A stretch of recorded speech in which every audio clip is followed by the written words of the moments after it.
वालेकुम, this is Ahmad रामे। Welcome to रामे जोन। कैसे हैं आप लोग? आप लोग मेरे पीछे खड़ी गाड़ी तो देख ही रहे होंगे। ये है Toyota Yaris 1.5 full option एटिव x और आज हम इस गाड़ी का रिव्यू करेंगे। Let's go. पहले आप इसके थोड़े से सिनेमैटिक्स एंजॉय करें और फिर मैं आपको इसकी डिटेल्स दिखाता हूँ।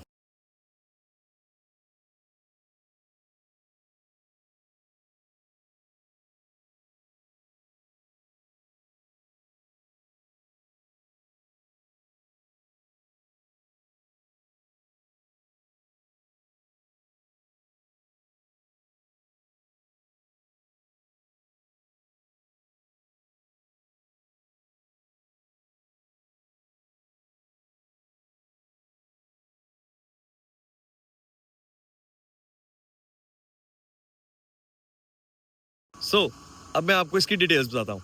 This is 2022 model Toyota Yaris 1.5 एटिव x और 1.5 बेसिकली यारिस में कन्फ्यूजन बहुत ज़्यादा है because it comes with almost 6 variants, जिसके अंदर 4 वेरिएंट 1300 सीसी के आते हैं और 2 वेरिएंट्स आते हैं 1500 सीसी के। And this is the full option model, that means it's a 6 number edition. गाड़ी की तरफ देखते जाएं तो सबसे पहले जो इसके अंदर नोटिसेबल चीज़ है वो है इसकी DRLs, जो कि इसकी फ्रंट ग्रिल के अंदर आती हैं और ये साइड इंडिकेटर्स का भी काम करती हैं। लाइट्स बहुत खूबसूरत हैं। अलॉय रिम्स TRD 15 इंचेस के आते हैं और उसी के साथ जो मुझे चीज़ नहीं पसंद वो है कि जर्नल के टायर्स, जबकि टोयोटा की गाड़ियों में बहुत अच्छे टायर्स गाड़ी में मिलते हैं। भी मिलती हैं इस कार के अंदर और उसी के साथ अगर हम फेंडर पे देखते जाएं तो ड्यूअल VVTi इंजन टेक्नोलॉजी की badging, character lines, Chrome handles जो कि फुल ऑप्शन में मिलते हैं। उसी के साथ अगर हम बैक की तरफ चलते जाएं तो यहाँ पे जी बैजिंग की भरमार है, जैसे कि मैंने आपको भी बताने की कोशिश की।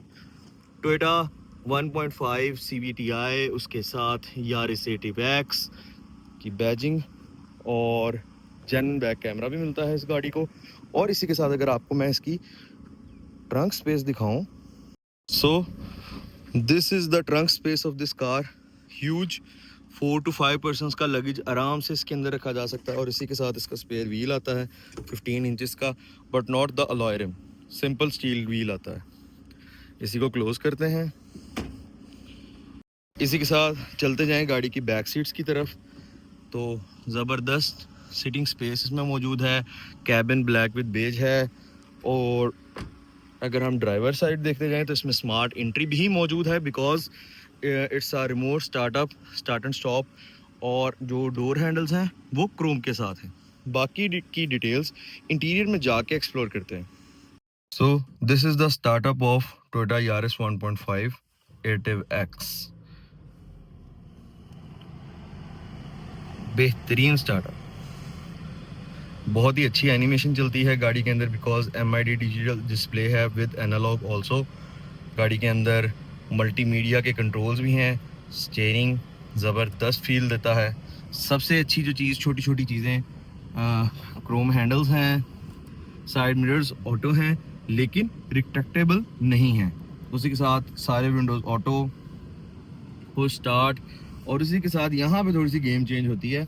ट्रैक्शन कंट्रोल के साथ इको का बटन भी है और स्पोर्ट्स मोड भी है। अगर ये इको आप बंद कर दें ना यहाँ से, तो ये देखें ये नॉर्मल मोड आ गया। और अगर आप नीचे यहाँ से स्पोर्ट्स मोड का बटन दबाएं तो यहाँ स्पोर्ट्स मोड लिखा आता है और उसके बाद गाड़ी की परफॉर्मेंस थोड़ी इन्हांस हो जाती है। So right now eco mode it is. उसी के साथ गाड़ी के अंदर 2 एयर बैग्स आते हैं और गाड़ी के अंदर एक मल्टीमीडिया डिस्प्ले पैनल आता है। ये एंड्रॉयड नहीं है, मल्टीमीडिया स्क्रीन है जिसके अंदर बैक कैमरा कंपनी फिटेड मिलता है, जो कि एक बहुत ही अच्छे रिज़ल्ट वाला है। इसका रिज़ल्ट अच्छा है। और उसी के साथ सिर्फ कनेक्टिविटीज़ मौजूद हैं। नीचे AC वेंट्स हैं। AC वेंट्स के नीचे डिजिटल क्लाइमेट कंट्रोल है विद ऑटो फंक्शन। ये बहुत ही खूबसूरत लगता है, रात को इसकी डिस्प्ले भी खूबसूरत लगती है। यहाँ पे एक छोटा सा एम्बिएंट लाइट है, 2 cup holders, CVT 7 speed tiptronic transmission gear box. और उसी के साथ अगर हम देखते जाएं तो hand brake and charging outlet. और इसी के साथ इस साइड पे पैसेंजर साइड पे बेसिक है और ग्लव बॉक्स स्पेस अच्छी है एज इट इज़। बाकी आप यारिस के बारे में सब कुछ जानते ही हैं। जो चीज़ मैं आपको बताना चाहता हूँ वो ये है कि इसके 4 डोर्स में स्पीकर सिस्टम आता है with 2 tweeters on the top and 6 speaker system का इसके अंदर साउंड है जो कि बहुत ही ज़बरदस्त है। आम टोयोटा यारिस से इस फुल ऑप्शन की वॉइस और ऑडियो क्वालिटी में ज़मीन आसमान का फ़र्क है। सीटें जो हैं वो इसकी फैब्रिक में आती हैं, बेहतरीन स्टिचिंग और गर्मियों के लिए बेहतरीन, बिकॉज लेदर सीटें बहुत ही ज़्यादा तप जाती हैं। और इसी के साथ चलते हैं इस गाड़ी की बैक की तरफ एंड लेट्स सी कि वहाँ पे क्या क्या ऑप्शंस अवेलेबल हैं। So let's come to the back seat of this car. और ये इसकी एंट्री है, स्पेस एम्पल है, पावर विंडोज़, डोर क्लोज, और ये पीछे से कैबिन का व्यू। एंड बैक साइड पे 2 चार्जिंग आउटलेट्स हैं एंड दैट्स इट। एसी की माशाल्लाह जो पोजीशनिंग है वो अच्छी है, पीछे तक थ्रो आती है। एंड स्पीकर सिस्टम है विद नो आर्मरेस्ट, यहाँ पे किसी भी किस्म का कोई आर्मरेस्ट नहीं है, ये एक माइनस पॉइंट है। बट यारिस के अंदर जो 2-3 चीज़ें पसंद हैं मुझे, वो मैं आपको बताता हूँ। पहले अगर हम देखते जाएं तो गाड़ी में रेयर हेडरूम जो है वो एम्पल है। मैं 6 फुट टॉल हूँ तो मेरा सिर थोड़ा सा ऊपर लगता है, लेकिन अगर किसी की मीडियम हाइट है तो वो इसमें आराम से बैठ सकता है। अब जो 2-3 चीज़ें मुझे यारिस में अच्छी लगती हैं उसके बारे में बात करते हैं। सबसे पहली चीज़, अगर मैं इसका कंपैरिजन करूं डायरेक्ट सिटी के साथ, बहुत सारे लोगों को मेरी इस बात से एतराज़ भी होगा और बहुत सारे लोगों को ये बात मेरी समझ भी आएगी। सबसे पहला पॉइंट मेरा होता है कि गाड़ी के अंदर फीचर्स, सेफ्टी फीचर्स अच्छे होने चाहिए। इस यारिस के अंदर ABS brake, EVD brake sensing और ये जिसे हम कहते हैं व्हीकल स्टेबिलिटी कंट्रोल, वो भी इसके अंदर आता है। और ये जो सिटी है ना उसके अंदर सिर्फ ABS ब्रेक मिलती है, ट्रैक्शन कंट्रोल तक भी नहीं मिलता। हैंडलिंग अच्छी होगी, लेकिन यस टू सम पॉइंट जब आप स्लिपरी कंडीशंस में होते हैं, डिफरेंट ट्रेन्स में होते हैं, आपको ऐसे सेंसर्स की ज़रूरत पड़ती है। और ये अच्छी बात है कि टोयोटा यारिस के बेस वेरिएंट से लेकर टॉप ऑफ द लाइन तक ये सारे फंक्शंस अवेलेबल हैं। That's why I always opt Yaris over city. और उसके बाद आ जाती है बारी इंजन साइज़ की। अगर तो बात हो रही है 1300 सीसी की और 1200 सीसी की, then I will always opt 1329 CC वाली यारिस ओवर 1.2। और अगर बात हो रही है 1500 सीसी की तो yes it's up to your choice, मुझे स्टिल यारिस ही पसंद है। सिटी के अंदर कुछ चीज़ें बहुत अच्छी हैं जो कि मेरी नज़र के मुताबिक उसकी स्पेशियसनेस है। सेकंड थिंग इज़ उसका डैशबोर्ड लेआउट थोड़ा ज़्यादा अच्छा लगता है क्योंकि थोड़ा सा मॉडर्न टच है उसके अंदर। बाकी मीटर तो उसका वो BRV वाला ही है। That's my point. आपका इसके बारे में क्या ख्याल है वो आपने मुझे कमेंट्स में बताना है। और इसके बाद सबसे पहले फीचर्स की बात होगी, और क्योंकि मुझे फीचर्स में सबसे पहले ब्रेक्स का सिस्टम यारिस का ही पसंद है। और इस गाड़ी के अंदर अब जो चीज़ें नहीं हैं वो है ये एक आर्मरेस्ट, एक इसके अंदर रिट्रैक्टेबल मिरर्स की कमी है, और एक इसके अंदर क्रूज कंट्रोल की कमी है, जो कि आफ्टर मार्केट लगवाए जा सकते हैं, लेकिन अगर होते तो बहुत ही अच्छी बात होती। और जो मल्टीमीडिया सिस्टम है उसको भी अगर एंड्रॉयड कर देते तो अच्छी बात है, लेकिन ये 2022 का मॉडल है। 25 के अंदर जो अब नया फेसलिफ्ट है उसके अंदर बहुत सारी ड्रास्टिक चेंजेस कर दी गई हैं। सो मैं सिर्फ 2022 मॉडल के लिहाज से बात कर रहा हूँ। Right now this car is only 26,000 kilometres driven and it is total brand new condition वाली गाड़ी। मैं आप लोगों के लिए इस तरह की खूबसूरत गाड़ियाँ इसलिए लेके आता हूँ ताकि आपको देख के भी मज़ा आए, और अगर किसी बंदे ने मेरे पास आना है रामे मोटर्स पे, अगर उसको गाड़ी ऐसी चाहिए तो भाई हाज़िर है आपका, कोशिश करेगा कि आपको शिकायत का मौका ना मिले। सो इसी के साथ अब आपको मैं ज़रा इसका इंजन बे दिखा दूँ बिकॉज वो बहुत ही नीट एंड क्लीन है। Let's go. This is the engine bay of this car. ज़बरदस्त 1500 cc powerful engine and this is Toyota Yaris for you.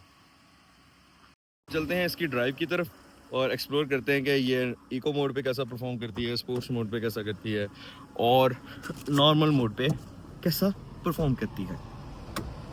Let's go.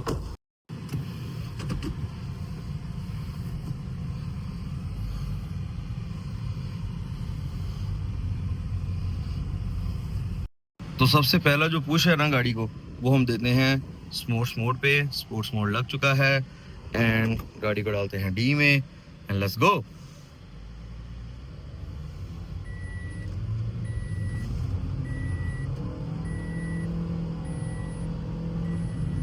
बेहतरीन बेहतरीन। अच्छा, हैंडलिंग वाइज ये गाड़ी बहुत अच्छी है, लेकिन मैं ऐसा समझता हूँ कि इसका टायर साइज इंक्रीज करने से इस गाड़ी की रोड ग्रिप और हैंडलिंग में बहुत फ़र्क आ जाता है। सो अगर आप लोग टोयोटा यारिस ऑप्ट करते हैं सो काइंडली जो इसके टायर साइज है ना वो आता है 185/60 R15। Kindly update it to 195/65 R15। बहुत ही डिसेंट अपडेट साइज़ है और बहुत ही अच्छी राइड क्वालिटी प्रोवाइड करता है वो टायर।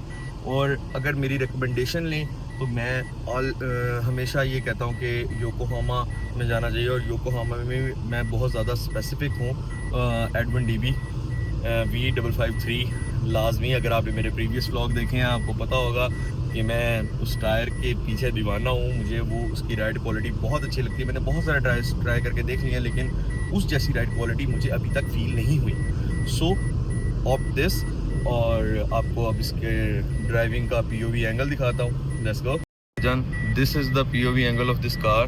और ज़बरदस्त गाड़ी का डैशबोर्ड जो है ना वो बहुत ही कॉम्प्लीमेंट करता है। जो बेसिक वाली यारिस है ना वो इतनी ज़्यादा मज़े की नहीं लगती। इसका ये डिजिटल डिस्प्ले जो है MID, इसके अंदर काफ़ी सारी इंफॉर्मेशन आती हैं।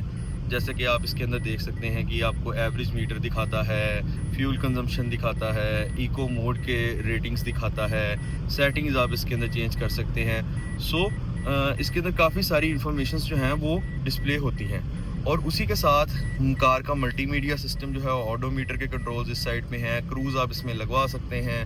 तो ये एक पूरा पैकेज बन जाता है। मीडियम साइज़ कार के अंदर एक अच्छा कंप्लीट पैकेज बन जाता है। और कैबिन की भी जो फील है वो बहुत अच्छी है। ड्राइव का जो एंगल है वो भी अच्छा है। कोई ब्लाइंड स्पॉट्स ज़्यादा फील नहीं होते गाड़ी के अंदर। So yeah it's a good option if you want to opt. आप मुझे दें इजाज़त। इंशाल्लाह मिलते हैं नेक्स्ट व्लॉग्स में। और अगर आपकी कोई रिकमेंडेशन हो तो मुझे लाजमी बताइएगा। अल्लाह हाफिज़।